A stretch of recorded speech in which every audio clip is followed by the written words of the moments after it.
दोस्तों ITI take YouTube channel में आप लोगों का स्वागत है। दोस्तों आज बताऊंगा मैं एसी करंट और डीसी करंट क्या होती है। सबसे पहले देखिएगा, एसी का जो फुल फॉर्म होता है उसे बोलते हैं अल्टरनेटिंग करंट और डीसी का जो फुल फॉर्म होता है उसको बोलते हैं हम डायरेक्ट करंट। एसी को हिंदी में कहते हैं प्रत्यावर्ती विद्युत धारा और डीसी को कहते हैं दिश धारा। सबसे पहले एसी की बात करें, एसी की बात करें तो वह विद्युत धारा जिसका मान वह दिशा समय के साथ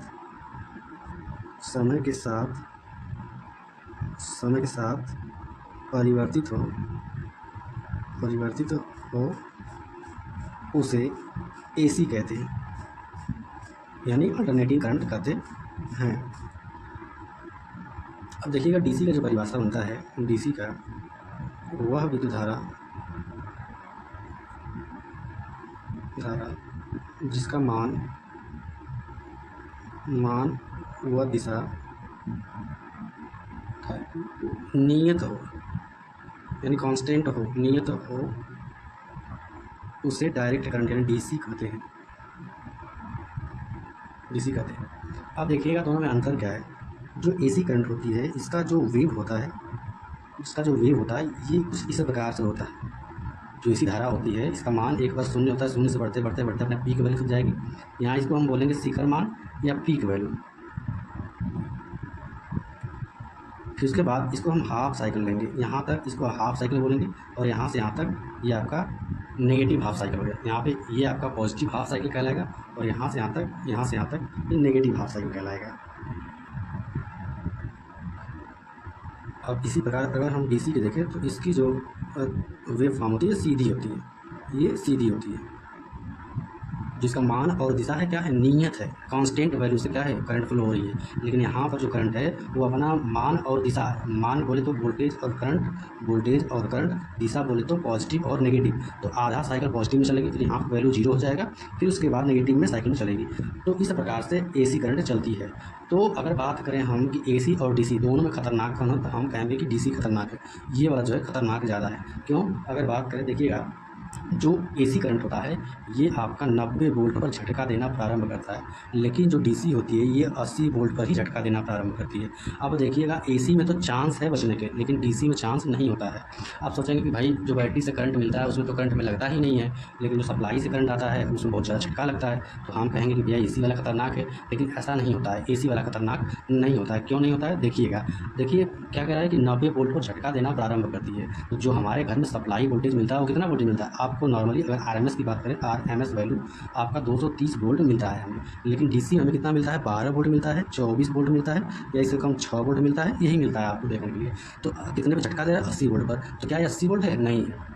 इसलिए क्या होता है कि जो डीसी होता है हमें झटका नहीं देता है। लेकिन इसी वैल्यू को हम क्या करें कि अगर डीसी 230 वोल्ट कर दे तो बहुत तेज़ी से झटका लगेगा। अब देखिएगा खतरनाक कैसे भाई। देखिए इसमें जो वैल्यू है इसका कांस्टेंट है, जो इसका वेव फॉर्म है ये सीधी रेखा है, यानी करंट जितना वैल्यू का लगेगा उतना ही रहेगा, कम ज़्यादा नहीं होगा। तो उसमें आपको मतलब छूटने का पॉसिबिलिटी नहीं होता है।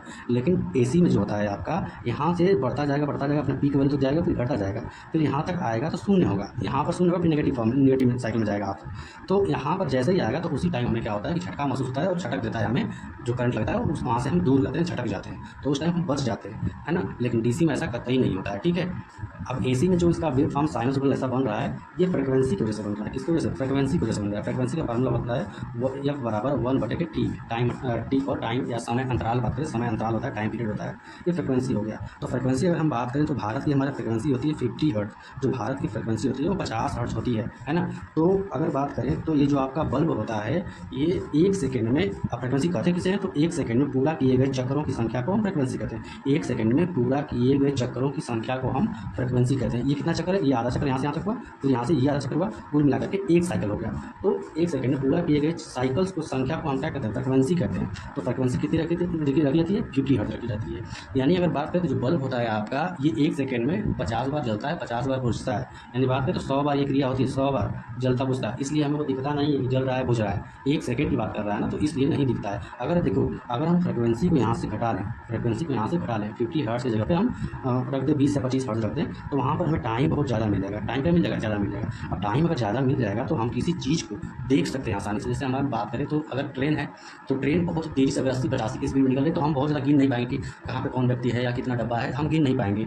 लेकिन अगर वही चीज़ ट्रेन स्लो हो गई तो हमारे पास टाइम क्या हो गया? बहुत ज़्यादा मिल गया। तो वहाँ से हम क्या कर सकते हैं कि उसको हम आसानी से देख सकते हैं कि कितना डब्बा है, कहाँ पे कौन व्यक्ति बैठा है, आराम से हम देख सकते हैं ना। तो ये चीज़ होती है आपकी फ्रीक्वेंसी। और बात करें हम डीसी की फ्रीक्वेंसी की, डीसी की अगर हम फ्रीक्वेंसी की बात करें तो यहाँ पर 0 हर्ट्ज़ होता है। कितना होगा? 0 हर्ट्ज़ होगा। यहाँ पर फ्रीक्वेंसी 0 होती ही नहीं है ना। तो यही आज का वीडियो है। अगले वीडियो में कुछ और नया लाने की कोशिश करेंगे। Thank you so much. Video को शेयर कीजिए, लाइक कीजिए, सब्सक्राइब कीजिए चैनल।